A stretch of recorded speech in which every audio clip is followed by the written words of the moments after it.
Thank you for joining us on Nationwide on the largest TV network in Africa, the NTA. I am Bintu Aliyu Sumono. We start now with legislative matters as the Senate is to investigate the remote and immediate causes of the recent pipeline explosion in Osisioma local government area of Abia State that killed about 150 persons. This is sequel to a motion moved by Senator Theodore Oji, which also called on the National Emergency Management Agency, NEMA, to provide relief materials to the affected community, while the Nigerian National Petroleum Corporation and the Pipelines and Product Marketing Company should commence immediate repairs on the pipelines. The Senate is to also investigate alleged illicit and excessive charges on the use of automated teller machine ATM by banks and urge the Central Bank of Nigeria to suspend the ATM care maintenance charges till the investigation is concluded. In the meantime, the Senate has approved this request of President Muhammadu Buhari for the implementation of a new external capital raising of $2.786 billion from the international capital market approved in the 2018 budget. Still talking Senate, the Senate is to investigate the management of the 3.5 billion naira subsidy recovery fund by the Nigerian National Petroleum Corporation, NNPC. National Assembly correspondent Ignatius Nko reports. Senate Minority Leader Biodun Olujimi rose on the matter of urgent national importance to move that the Senate do investigate the subsidy recovery fund. The $3.5 billion is being managed by just two individuals of the NNPC. And this fund is too huge to be managed without appropriation. The Senate leader and other members of the Senate should look at this thing objectively, as you say, as a non-partisan basis. The investigation will be carried out by an ad hoc committee. The legislators confirmed the nomination of Abba Ali and Mohammed Sagir as non-legal members of the Federal Judicial Service Commission, as presented by Senator David Umaru, Chairman, Senate Committee on Judiciary, Human Rights and Legal Matters. Meanwhile, the Senate has condemned the killing of a Red Cross official, Hawa Liman, by insurgents in a motion of urgent national importance moved by Deputy Senate President Ike Ekweremadu. Decides to help humanity with their time and their expertise. We owe them the responsibility of protecting them while they do this work, and now that they are dead, we also owe them more responsibility of making sure that they are not dying in vain. The life of a glooming young woman have just been unceremoniously terminated. The security agencies have done very well in dealing with them. Let them know rest of their hours, let them be up and doing. To extend condolence to the families of deceased and the international community in which one of the deceased served. Those in favor of prayer to say aye. Those against say nay. I observe it. The legislators observed 2-minute silence in honor of the late health worker. From the National Assembly, Ignatius Nko, NTA News. Still remaining with the National Assembly, the House of Representatives is working on a legislation that would ensure uniformity and instill public confidence on settlements and payments in the banking sector. To this end, the House paid and passed a second reading a bill for an act to provide for the management, administration, operation, regulation, and supervision of payments, clearing and settlement systems in Nigeria, sponsored by Representative Jones Onyerere. Also passed at the second reading Thursday's House plenary was a bill for an act to establish Chartered Institute of Directors of Nigeria, which was referred to Committee on Commerce for further legislative action. And away from assembly matters, the Nigerians have continued to commend the political will in the fight against corruption. This is the standpoint of discussant on NTA's Tuesday Live as the X-rayed Executive Order 6. Talat Ezriki reports. Corruption, a global phenomenon, many say, slowed down Nigerians' advancement. Yes, time was when Nigeria was an investment hub and a leading economy to countries like Indonesia and South Korea. This, the present government is tackling head-on, especially with the Executive Order 6. However, the Executive Order 6 is one that has attracted huge debate that led to litigation that was ruled in favor of the policy. Words are now matched with action, as no fewer than 50 high-profile persons are on watch list and restricted from traveling out of the country pending the determination of their cases. They are already in trial, and the courts have said, hold on to this property pending when this trial is over. It's the courts. They have the last say. There are again cries and complaints in certain quarters by those who see the policy as a witch hunt or wrong timing. You don't want corruption. I said that when somebody is fighting, you say, well, it's because they are opponent. Oh, it's because election is coming. If he didn't do it before, they are accusing him of AB, because I remember all the work we did to ensure that at the beginning that there was naming and shaming. Just at the 11th hour, some people prevail on the president, and the naming and shaming, technique went out the window. For me, this is my own opinion. It doesn't matter where you start, as long as you're not going after an innocent person. For others, the Executive Order 6 is one that should be celebrated in fast-tracking investment. We have to fight corruption. If we do not fight corruption, there will be no direct foreign investments. And I can tell you that since the coming into power of President Buhari, a lot of investors have come into the country because of the fight against corruption. The consensus is that the fight against corruption is a collective one in building a better Nigeria. Talat Ezerike, NTA News. Let's turn to politics now. Zamfara State High Court has issued an interim order restraining all Progressive Congress APC and INEC from disqualifying candidates in the 2019 elections in the state. Haliru Muhammad reports.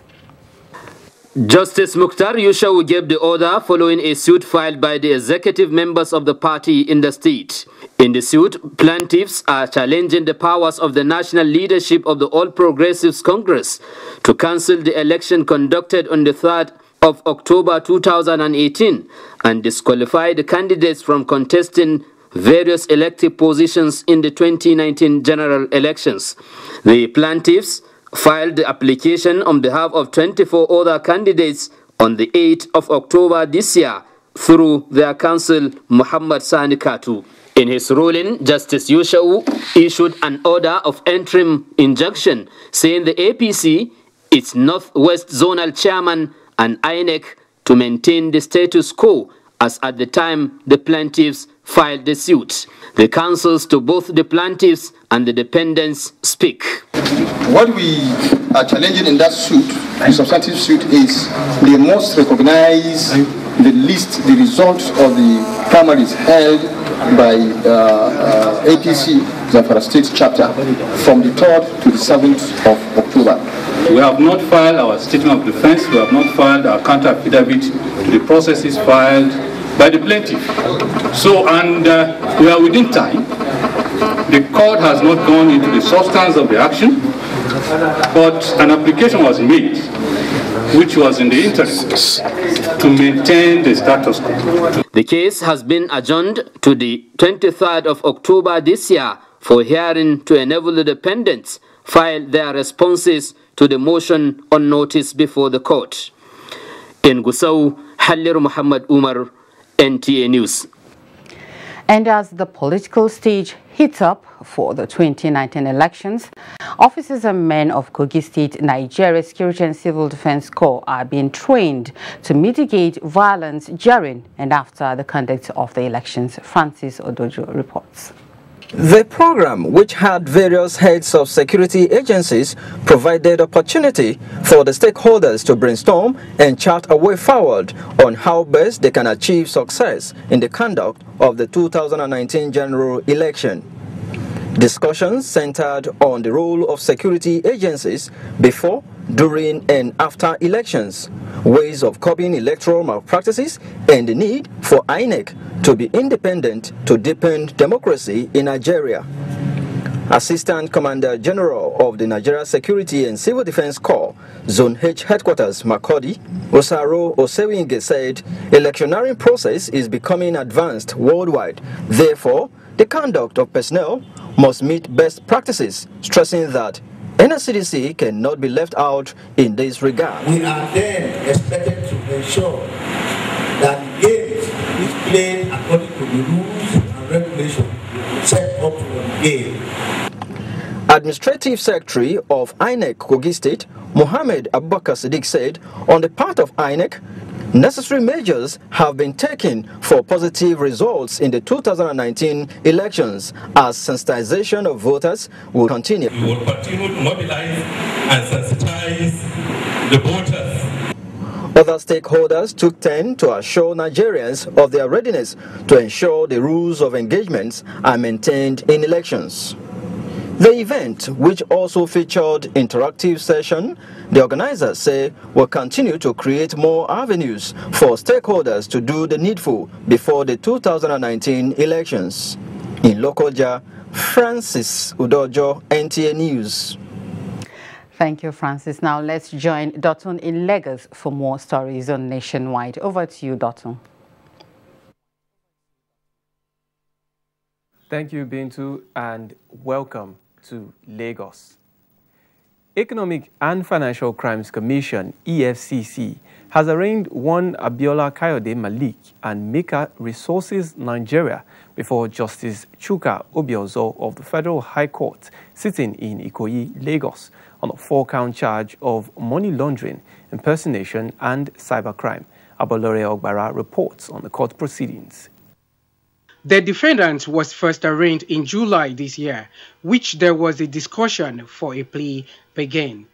However, at the rearrangement on Wednesday in Lagos, the defendant, Abiola Kayode Malik, was charged for retaining the sum of 17.84 million naira in his Zenith bank account on the 9th of April 2018. Which the court considered as part of the proceeds from an unlawful act obtained by false pretense and thereby committing an offense contrary to Section 15, subsection 2 of the Money Laundering Prohibition Act 2011 and punishable under Section 15, subsection 3 of the same act.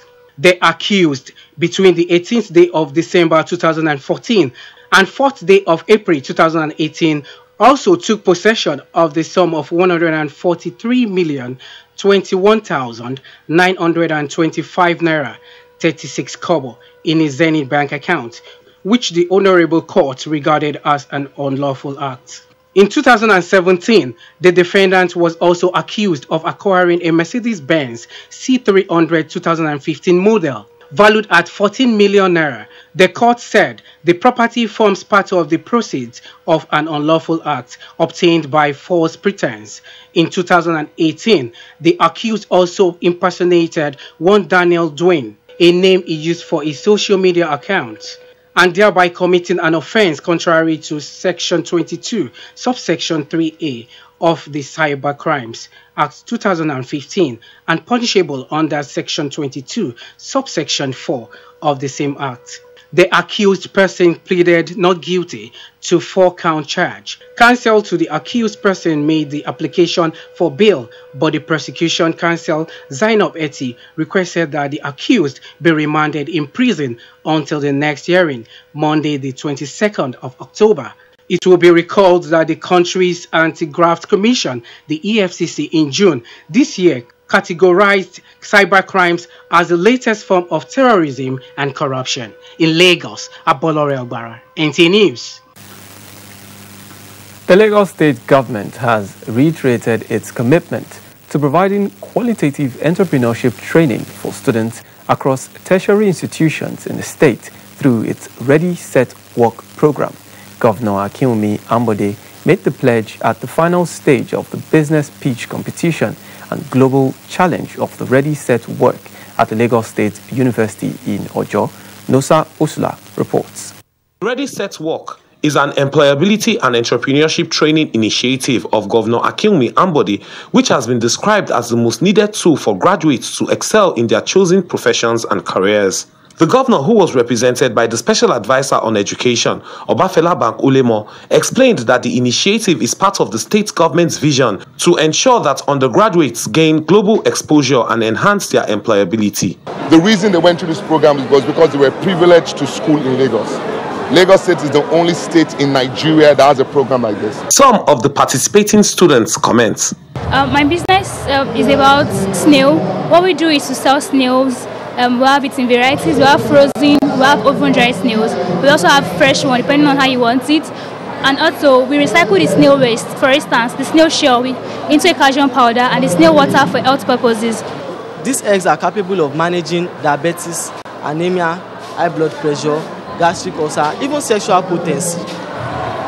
And it's originated from China and Japan. And as we all know, the Chinese don't really use orthodox medicine. The only solution to the problem is the addition of silicone toe guard. Because when the silicone toe guard is being added to the shoe, it helps those who have sensitive skin between their toes and that chaps easily. 5,000 students participated in the competition. 3 teams were in the Global Challenge Finals, in which Lagos State University came first, University of Lagos second, and Lagos State Polytechnic third. In Lagos, Nusa Osula, NTA News. About 157 million Nigerians, it is believed, lack access to hand-washing facilities, which is a major cause of transmitting of communicable diseases. Hinginu John Adams tells us more on this, as the world recently marked the Hand-Washing Day with the theme, Clean Hands, a Recipe for Health. Statistics show that about 60,000 children under the age of 5 die annually in Nigeria as a result of diarrhea and other diseases linked to poor hygiene practices, which include non-washing of hands. UNICEF also reveals that only 33.6% of health facilities in Nigeria have hand-washing equipment for both patients and staff. These scary figures and more are the reasons why the Global Hand Washing Day is used to create awareness on the importance of hand washing with soap and water before and after meals, after using the toilet, and the day's job, among other factors. Hand washing prevents as much as 60 to 90% of diseases that are easily communicable. A lot of kids don't get to the age of 5, and the idea is we've got to start to teach people from a young age. How often do Nigerians wash their hands with soap and water? Not all the times. You know the season, work environment and some other things. I wash my hands regularly. Hand washing culture received a boost in Nigeria when Ebola came into the country in 2014. The culture faded away as Ebola was defeated. It is very important to wash the hands all the time so that, because these hands can harbor germs, and when they put it in the mouth, it will become sickness. It will form sickness in their body. Embracing hand washing with soap and water is one of the effective and inexpensive ways of preventing diseases and reducing deaths. Prevention, they say, is better than cure. In Lagos, Hingino John Adams, NTA News. Felicia is in the teen city Jos to bring us up to speed on happenings in that zone.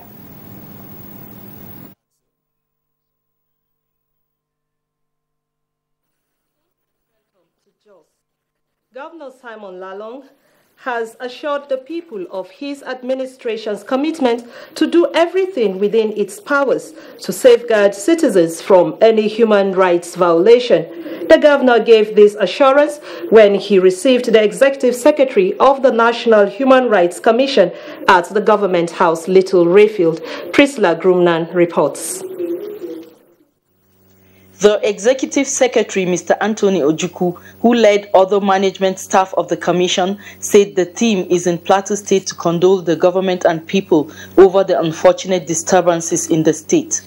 He added that as part of the Commission's mandate to investigate possible human rights abuses during crisis situations, the Commission is in the state to ensure there are no cases of human rights violations. I'm giving you our support.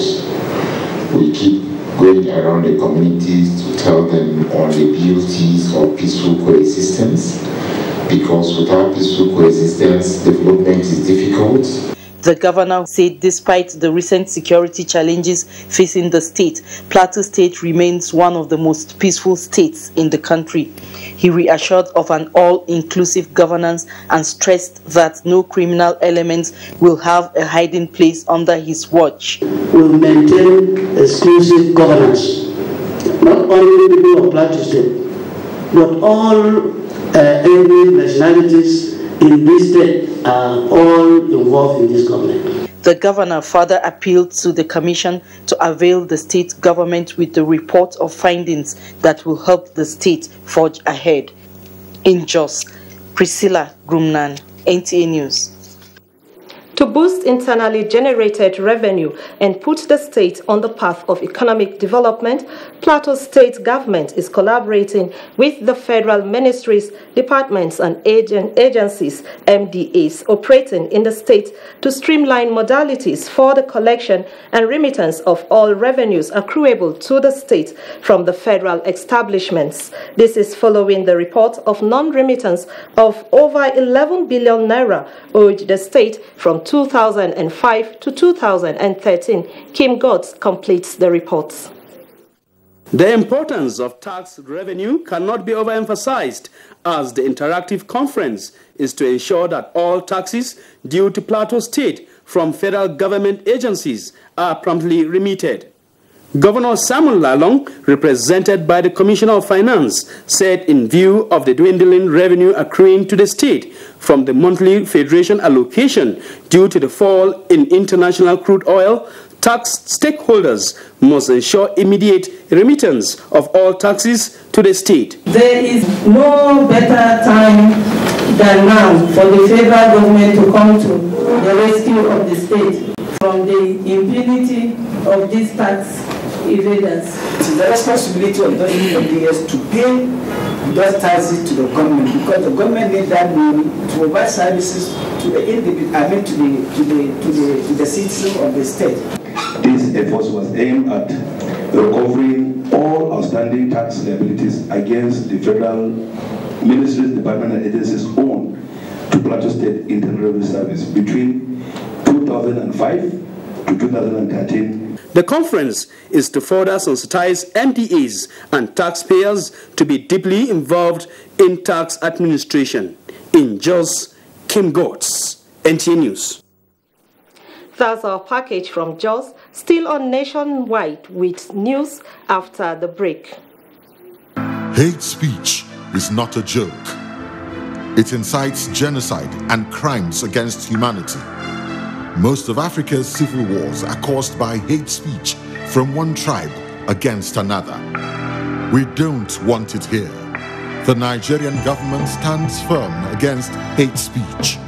Under no conditions whatsoever should we tolerate or excuse or justify hate speech or hateful conduct of any kind, especially where such is illegal. There's no doubt that the resurgent push for separatism, as well as the rising cases of ethnic and religious disharmony, are all traceable to the growing phenomenon of hate speech. One nation bound in freedom, peace and unity. Nigeria, one nation, one people. This is a public service announcement brought to you by NTA. For years, the NTA has been promoting science, technology, arts and crafts under the tagged name National Children's Expo.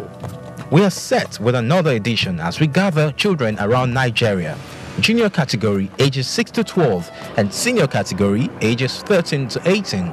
The theme for Expo 2018, achieving self-sufficiency in agriculture, meeting the challenges of security and exposition of alternative energy as pathways to national development.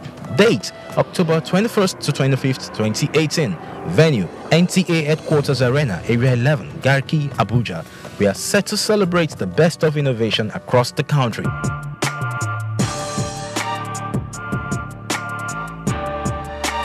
NTA ETV, promoting learning. Can you Cool, right? First Entertainment Ideas Concept, in conjunction with National Commission for Museum and Monuments, presents Latin America Motorcycle Association Rediscover Nigeria Tour. Touring Nigerian Museum and Heritage Sites in 13 states and 13 days from the 23rd of October 2018. Chief Host, Honorable Minister for Information, Arts and Culture, Lai Mohammed. For sponsorship details, call Ernest on 090-3456-4388. Godwin 080-3701-5237. Uzoma 080-2980-0549. Selong 080-3225-0153. Umar 080-9440-9719. Lama, touring to rediscover.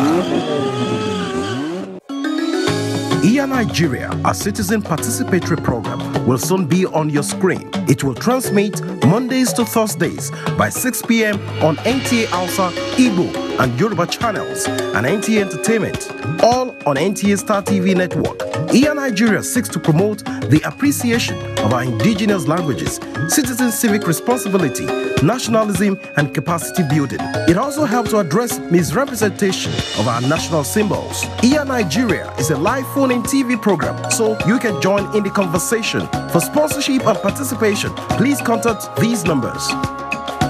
EA Nigeria, promoting culture and national values.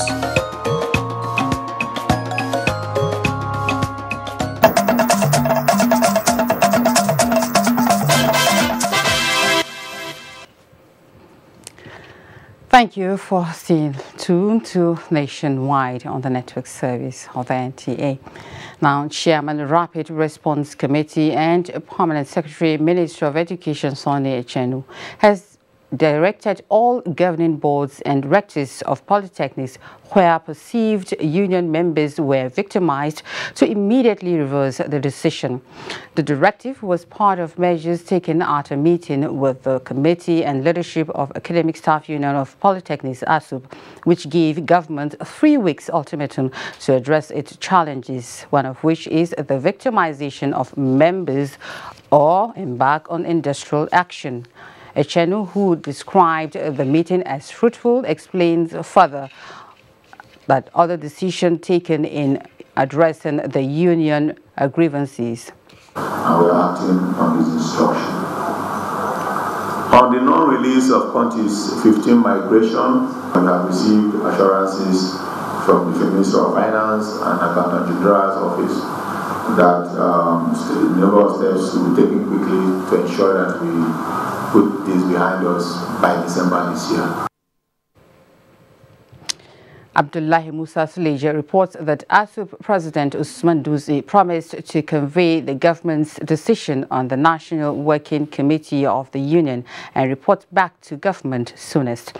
The union had given government up to 27th of this month to address its challenges or its downs too. Now, the Niger Basin Authority, NBA, has listed the Program for Integrated Development and Adaptation to Climate Change in the Basin as one of the 3 priority projects to be executed in 2019. This was revealed at the 37th Ordinary Session of the Council of Ministers Expert Technical Committee meeting in Abuja. Muswao Dangahab reports. Niger Basin Authority, NBA, is concerned with the welfare of the people dependent on River Niger across 9 member states of Benin, Burkina Faso, Cameroon, Cote d'Ivoire, Guinea, Mali, Niger, Nigeria, and Chad Republic. The socio-economic life of more than 130 million people in the riparian communities is being threatened due to several environmental challenges, including climate change. Chairman, NBA Council of Ministers and Nigeria's Water Resources Minister, Suleiman Adamu, represented believes the basin is as important as the lives of the dependents. It is a known fact that the River Niger is of special importance to Nigeria and other countries who depend on the resources of the River Niger for their livelihood. The NBA Executive Secretary Abdulrahim Bireme Hamid says the authority is more committed to continuous improvement of the living conditions of the basin's populations.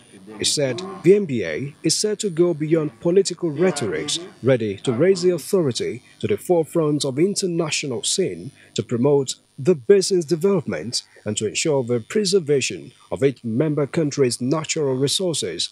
Also, of priority for discussion is the sourcing of funds for the construction of the NBA headquarters. This session is preparatory to the Council of Ministers meeting scheduled for Friday. In Abuja, Musbah and Wahab, NTA News. Moving on now, agriculture makes up a sizable portion of economic activity in Nigeria and remains the national single largest sector with crop production of about 90% output. But the distribution chain for agri products is a challenge. That is why the Stakeholders Forum is aimed at addressing the current exploitative marketing practices for agricultural commodities at the nation's farm gates. Ifeanyi Izumba has details. Tree's agricultural potential is evidenced by the capacity to produce and export over 95 value-added agricultural commodities across Nigeria, thanks to the economic diversification drive of the federal government, which seeks, amongst other things, to develop the non-oil sector by boosting production. The Permanent Secretary, Federal Ministry of Industry, Trade and Investment, pointed out that with the renewed efforts, agriculture is increasingly taking a center stage. More recently, the Agricultural Promotion Policy, APP, Anchor Borrowers Program, ABP, among other initiatives, are already in place with the aim to addressing food production shortage. Farm gate prices are a situation where farmers are made to sell their produce immediately after they harvest in response to their cash needs. At the technical session, participants emphasized the need for farmers to have access to farm products. But it is high time we get a way that we operate without being superimposed upon by foreigners. We are also hoping that very soon Bank of Agri will be recapitalized. The theme of the forum is Right Farm Gate Price for Agricultural Commodities in Nigeria, a panacea to ensure job security for the teeming population, especially women and youth. In Abuja, Ifeanyi Izumba, NTA News. Now, to achieve food security in Nigeria, funding of agricultural research institutions and agricultural education must be given priority from the grassroots levels. This was the views of experts on NTA Good Morning Nigeria. Patricia Esami Lumba reports. From the outset, successive administrations have instituted various projects targeted at addressing food security in Nigeria. At different fora, experts have identified flood, population growth, lack of mechanization, poor transportation system, rainfall pattern as factors affecting food security. Guests on Good Morning Nigeria emphasized those factors, but also added capacity building and training of farmers. We need to maintain consistent education of our farming populace and sustain this issue of our awareness that insecurity in food supply can create a destabilizing role in our polity and checkmate our growth. I will always say that food is something that we should not politicize. Like we made reference to it. I mean, it's fundamental for national security.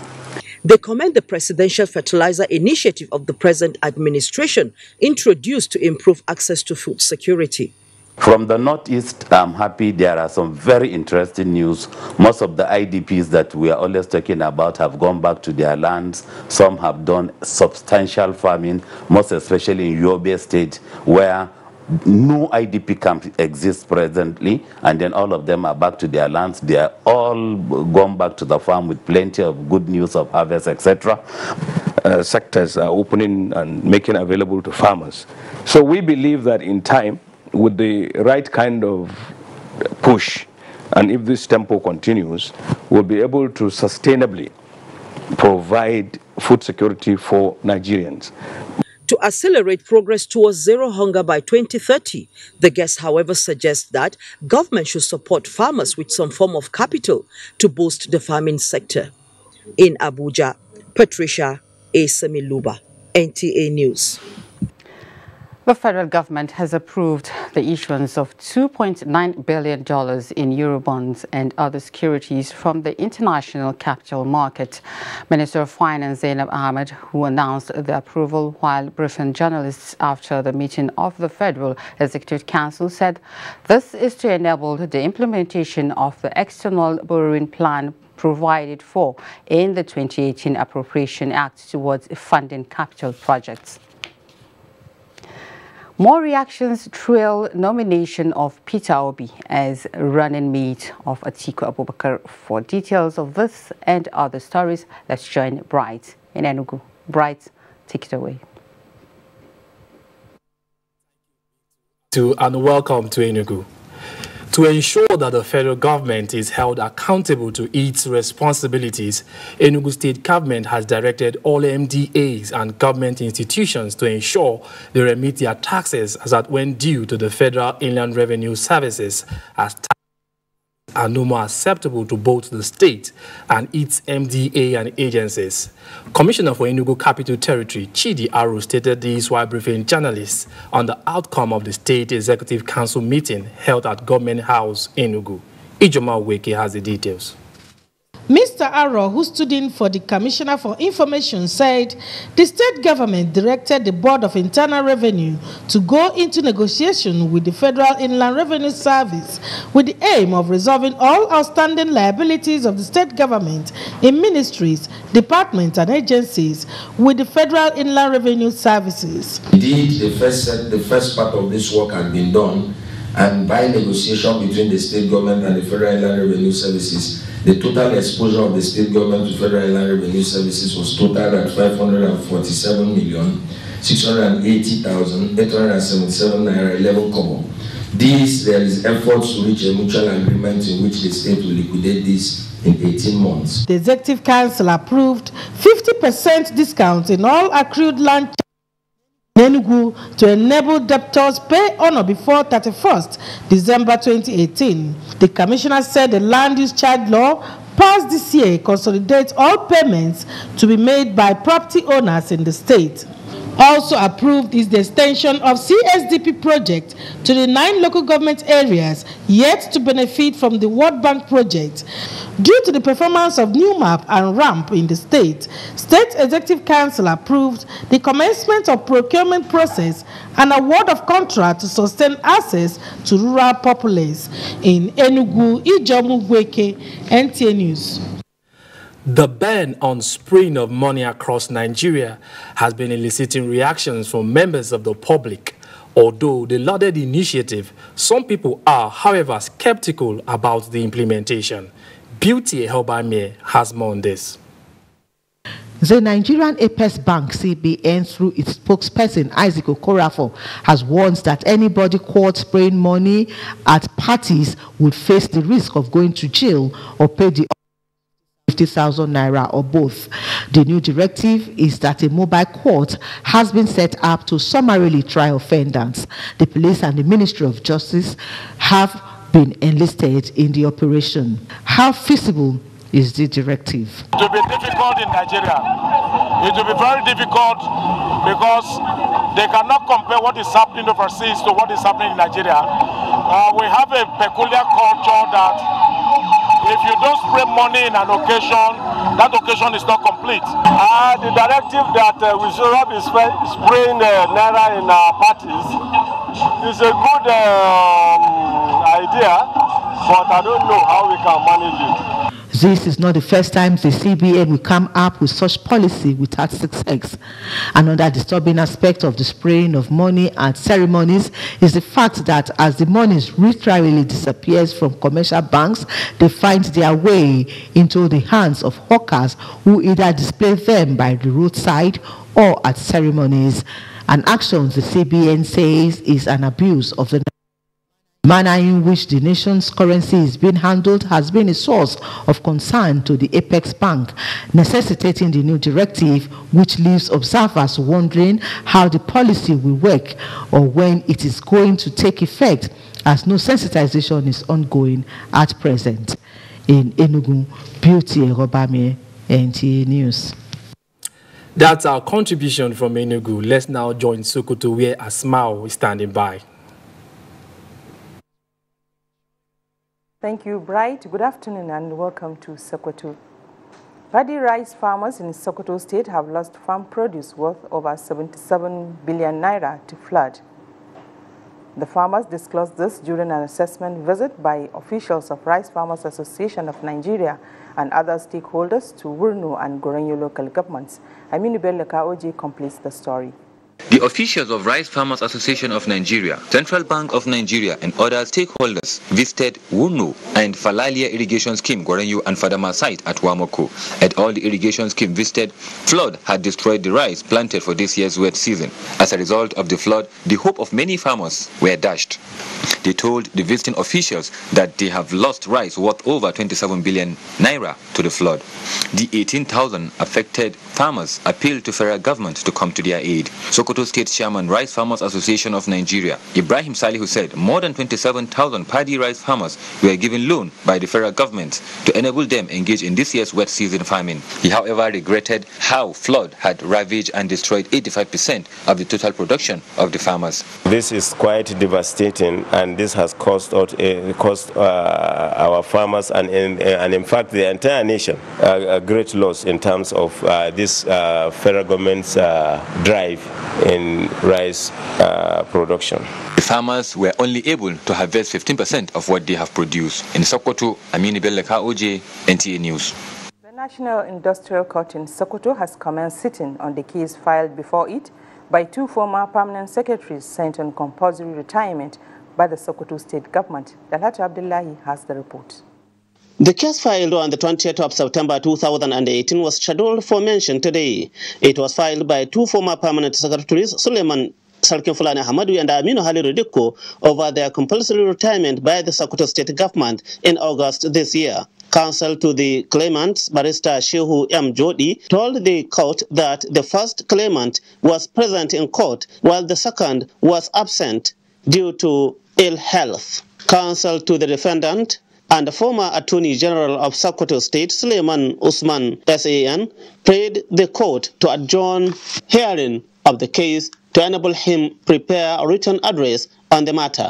The presiding judge, Justice Kia Short Damulak Das, drew the attention of the defendant's counsel that he did not file any process on the case, which the counsel said he need more time to do. After counter-arguments on the matter, the presiding judge, Justice Kia Short Damulak Das, adjourned the case to Wednesday, 24th of October 2018 for hearing. Also adjourned for hearing on the same date is the case filed by the former commandant of the Sokoto Marshals, retired Commissioner of Police Saidu Madawaki, challenging his dismissal in August 2018 by the state government. Counsel to the claimant, Barrister Shehu M. Jodi, said he was ready for the commencement of hearing, while the defendant's counsel, Suleiman Usman SAN, prayed for time to prepare written address, which was granted by the court.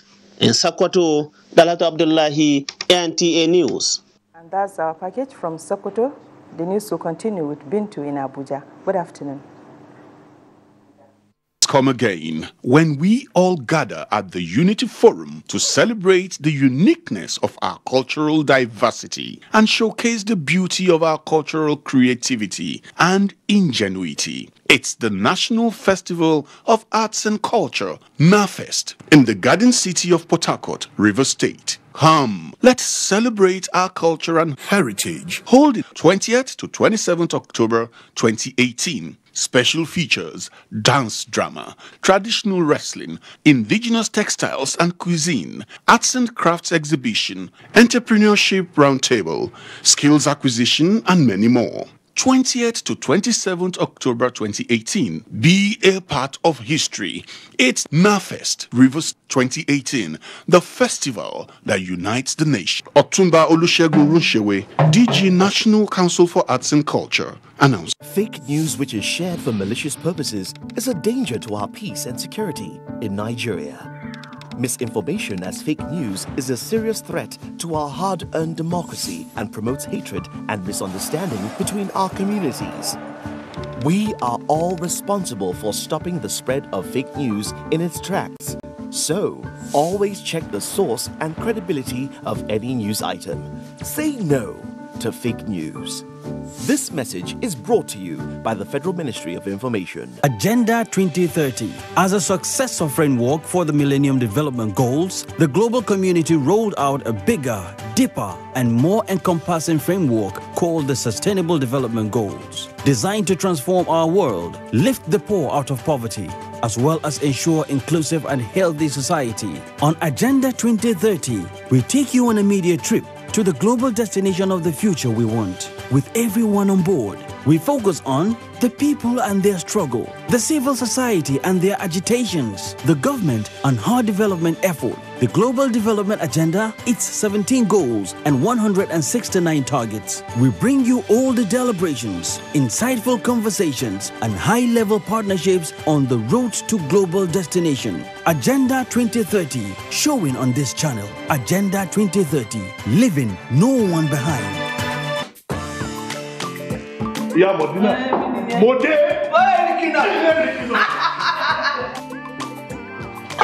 have Amala?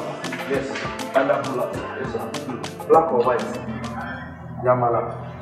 Have I ever eaten white Amala here before? Yes, sir.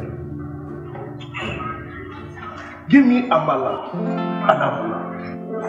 Do you have Dodo? Dodo program. Good. Let me have some Dodo. I want you to put the meat in a bowl. Shaki, suku, abodi. I like my edo to be very tender. You have stockfish? Yes, sir. Good. Let's have some stockfish. And the catfish, my favorite. Don't mind them. You have eggs. I would like 6 boiled eggs. No eggs. Okay, the catfish will do. And then rice. Rice and then some salad. Look. Do you have a guru?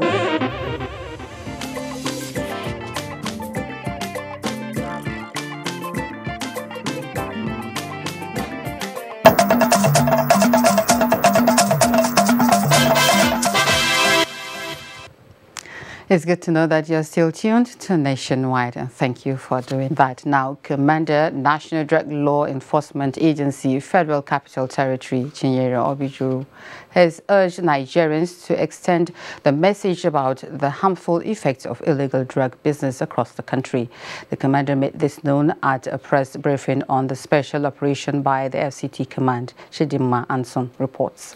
Addressing the press, the FCT Commander, National Drug Law Enforcement Agency, Chinyere Obijuru, says the briefing is an integral part of the just concluded special operation launched by the command to curtail the disturbing menace of illicit drug abuse and trafficking in the FCT, inconsistent with the leadership of Colonel Mohammed Mustafa, the chairman and the chief executive officer of National Drug Law Enforcement Agency. The operations were carried out in around Lokogoma, Torobora, Gariki, the Abattoir, Amino Kano Crescent in Wusetu. She noted that the operation has led to the arrest of 147 drug suspects and users with a total drug seizures of 496 kilograms of cannabis, 63 cartons of cough syrup with codeine, which has been banned from production, as well as fake US dollars, among others.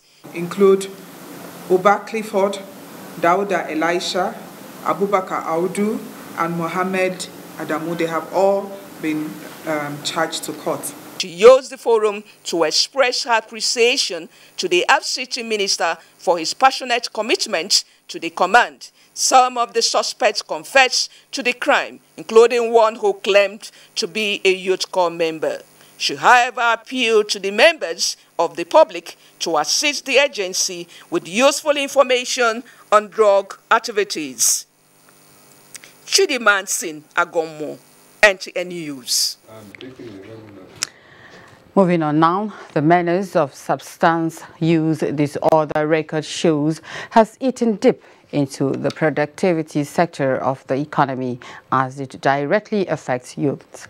To say no to this menace, the Army Medical Directorate is organizing a workshop on prevention of drugs and substance abuse among barrack youths. Basi Taikban reports.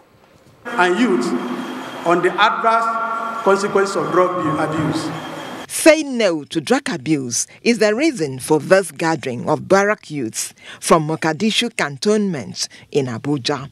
We organized it to educate and sensitize youth in the barracks who are also abusing drugs to be able to have this knowledge about drug abuse and also prevent it. Parents were advised to watch the changes in their children, be responsive and ready to provide answers to their questions so they don't seek answers from friends. Truth is that if the parents know what they are supposed to do, this drug crisis will not have gotten to this level. Because when parents hear that child is using drug, they get hysterical, they shout, they try to punish. It helps nothing. But if they know better, they will be in a better position to know how to counsel the child, talk with them, and then the child will be free. The barracks are areas that have parents that are in high-risk behavior. They are out protecting the country and doing the good work of the government of Nigeria. And that oftentimes can lead to substance abuse, even at the parent level. And what we advising parents to be role models to their children. They frowned at smoking before children and sending children to buy cigarettes. Basi Taipang, NTA News. Now let's take a little bit of sports with Kene Ima Abodike. Football fans express optimism